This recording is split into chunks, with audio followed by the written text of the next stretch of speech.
Ya, selamat siang Bapak Ibu CGP hebat. Om Swastiastu.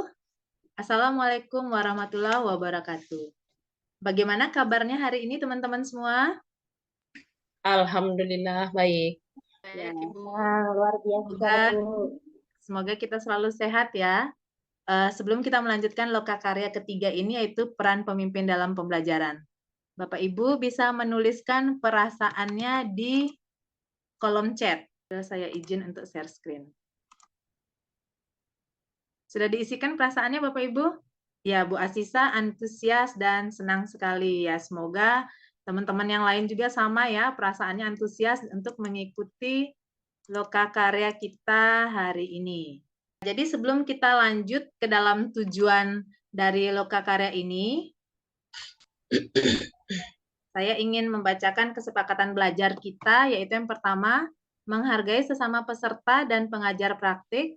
Yang kedua, raise hand jika ingin bertanya dan menyalakan tombol mikrofon. Yang ketiga, satu berbicara, semua mendengarkan, terus berpartisipasi aktif dan fokus pada sesi diskusi. Bagaimana Bapak Ibu, apakah ada tambahan? Ya, ya Bapak Ibu semua sudah terlewatkan, jadi kita awali dengan berdoa. Saya mohon bantuan salah satu teman untuk memimpin doa. Bu Mirna, terima kasih. Ya, marilah teman-teman kita berdoa hari ini agar lokakarya kita pada hari ini mendapatkan berkah. Berdoa mulai, berdoa selesai. Ya, terima kasih Bu Mirna. Jadi agenda kita adalah yang pertama pembukaan, selanjutnya menyampaikan tujuan, menggali pemahaman, diskusi, dan penutup. Jadi tujuan kita di Lokakarya 3 ini adalah calon guru penggerak mampu mendemonstrasikan pemahaman tentang pembelajaran berdiferensiasi.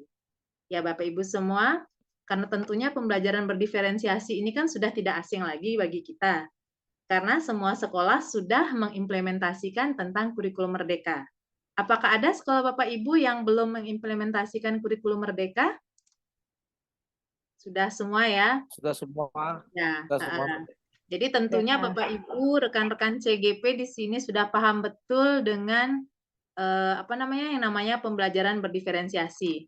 Nah, untuk menggali lebih dalam pemahaman kita tentang pembelajaran diferensiasi, Bapak Ibu bisa mengisikan beberapa pertanyaan di link Jambot yang sudah saya kirim di pesan.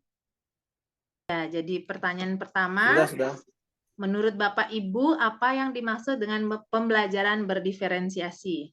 Silakan Bapak Ibu bisa menjawab menggunakan sticky note, isi nama biar gampang nanti kita membahasnya. Sambil menunggu, saya akan mencoba membacakan tanggapan dari Bu Meli. Menurut Bapak Ibu, apa yang dimaksud dengan pembelajaran berdiferensiasi? Tanggapan dari Bu Meli, pembelajaran berdiferensiasi itu pembelajaran yang sesuai dengan kebutuhan murid. Coba Bu Meli mungkin bisa dijelaskan sedikit yang dimaksudkan dengan pembelajaran yang disesuaikan dengan kebutuhan murid. Terima kasih Bu atas kesempatannya. Saya ingin menjelaskan sedikit pembelajaran yang berdiferensiasi adalah pembelajaran yang disesuaikan dengan kebutuhan murid. Di mana kita harus melakukan asesmen dulu terhadap murid tersebut. Setelah melakukan asesmen, kita akan mengidentifikasi kira-kira apa yang dibutuhkan oleh murid-murid ini pendidikan atau pembelajaran yang dibutuhkannya. Kemudian kita akan membuat media atau yang disesuaikan dengan kebutuhan si anak tersebut setelah kita melakukan asesmen tadi. Terima kasih Bu. Demikian.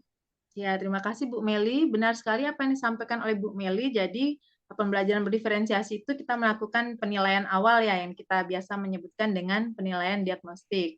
Jadi dari penilaian itu akan materi atau modal apapun itu akan disesuaikan dengan kebutuhan murid. Bapak Ibu berarti sudah memang memahami apa itu dimaksud dengan pembelajaran berdiferensiasi.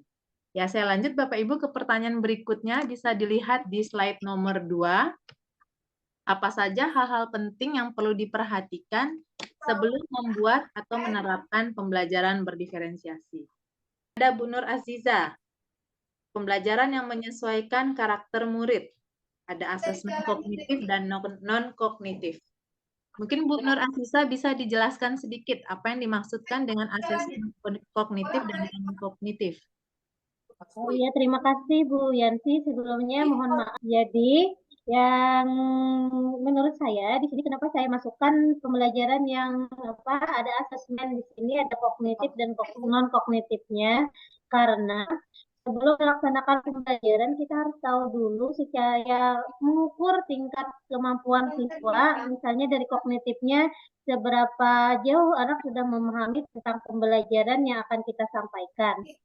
Kemudian non kognitifnya di sini kita mengukur tingkat apakah dari gaya belajar murid, kondisi dia hari ini secara psikologis, terus profil, dan sesuatu yang berhubungan bukan dari pengetahuannya, tapi akan berhubungan dengan pembelajaran nanti. Mungkin itu sih.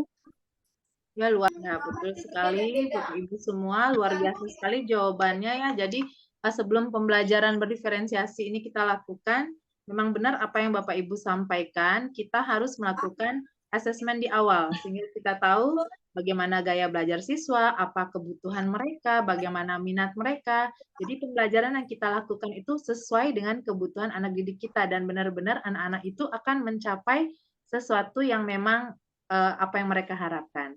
Ya, Bapak Ibu, saya izin stop share-nya dulu. Kita lanjut kepada kegiatan refleksi. Dari hasil diskusi yang sudah kita lakukan tadi, nah, di sini saya akan mengajak Bapak Ibu untuk melakukan, kita merangkum hasil diskusi kita dan melakukan refleksi. Jadi Bapak Ibu bisa melanjutkan kalimat yang ada dalam layar saya. Ternyata pembelajaran berdiferensiasi itu titik-titik-titik. Nah, kira-kira siapa nih yang mau mencoba untuk melanjutkan kalimat ini? Bisa raise hand. Yoga, silakan Pak Yoga, coba. Bagi saya ternyata pembelajaran diferensiasi itu sangat menyenangkan karena kita belajar sesuai dengan gaya belajar kita masing-masing. Anak diberikan kebebasan untuk belajar sesuai dengan gaya belajar mereka, yang kinestetik, visual maupun auditori. Demikian Ibu, terima kasih. Wah, luar biasa sekali Pak Yoga ya. Jadi pembelajaran berdiferensiasi ini akan sangat menyenangkan karena anak belajar sesuai dengan gaya belajarnya, kinestetik, audiovisual. Terus bagaimana dengan teman-teman yang lain? Apakah ada yang mau memberikan tanggapan lagi? Bu. Bu Mirna, ya silakan Bu Mirna. Menurut saya pembelajaran diferensiasi ini anak-anak menjadi senang karena mereka belajar sesuai dengan konten, kemudian sesuai dengan proses, kemudian sesuai dengan hasil. Seperti itu, Bu. Ya, Bu. Terima kasih. Terima kasih Bu Mirna. Ya, betul sekali yang Bapak Ibu sampaikan tadi, dengan pembelajaran berdiferensiasi, anak-anak akan menjadi senang, mereka bisa mencapai tujuan pembelajarannya tanpa terpaksa. Berarti semua sudah setuju ya dengan hasil diskusi kita hari ini? Setuju, Bu. Setuju ya, karena semua sudah setuju, artinya tujuan dari lokakarya kita hari ini, diskusi dalam lokakarya hari ini sudah tercapai. Betul Bapak Ibu, benarkah sudah tercapai? Bu. Ya, sudah. Oke. Benar, Bu. Ya, karena tujuan pembelajaran kita sudah tercapai. Nah, sebagai refleksi akhir nih dari diskusi kita dalam lokakarya ini, saya ingin tahu bagaimana perasaan Bapak Ibu setelah mengikuti sesi ini. Mungkin ada salah satu dari Bapak Ibu yang mau mewakili, mungkin yang belum berbicara dari tadi. Eni, ayo silakan Ibu. Setelah kegiatan ini saya merasa senang, jadi tahu bagaimana pembelajaran yang sebaiknya dilakukan, yaitu pembelajaran berdiferensiasi, di mana kita harus mementingkan kebutuhan murid, melihat kebutuhan mereka dari visual, kinestetik, ataupun auditorinya. Jadi sebelum belajar kita juga harus mengetahui pengetahuan awal dari anak tersebut. Seperti itu, Bu. Terima kasih. Ya, terima kasih Bu Eni. Saya berharap Bapak Ibu yang lain juga sama seperti Bu Eni ya. Kita semua merasa senang karena kita sudah memahami betul tentang pembelajaran berdiferensiasi dan akan terus mempraktekkan di kelas kita masing-masing. Ya, terima kasih Bapak Ibu atas diskusi kita pada lokakarya ini dan atas partisipasi Bapak Ibu semua yang sudah sangat aktif dalam menyampaikan pendapat. Nah, mari kita beri aplaus untuk diri kita sendiri. Jadi, sebelum saya tutup diskusi ini, saya ingin mengajak Bapak Ibu untuk berfoto bersama dulu ya sebelum kita tutup. Saya izin stop share dulu. Saya minta bantuan salah satu teman, mungkin Pak Yoga bisa dibantu untuk untuk Oke, siap. Oke, sudah Bu. Oke, Bapak Ibu semua, sebelum saya tutup karena di sini di Denpasar cukup mendung ya, jadi saya punya pantun untuk Bapak Ibu ini.